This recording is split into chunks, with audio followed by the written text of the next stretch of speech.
nataka kuambia wakijaribu hiyo mchezo, ile maandamano tutafanya hii Meru itakuwa maandamano ambayo haijaonekana tena.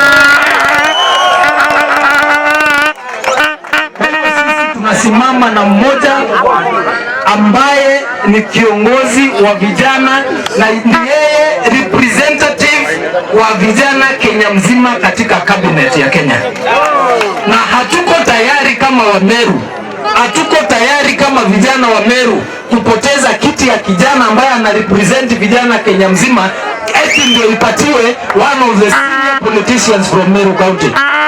Atafutiwe kiti kingine, kama ni cabinet itakuwa expanded, ikuwe expanded, lakini hatuko tayari kupoteza kiti ya kijana mwenzetu ndio wao waweze.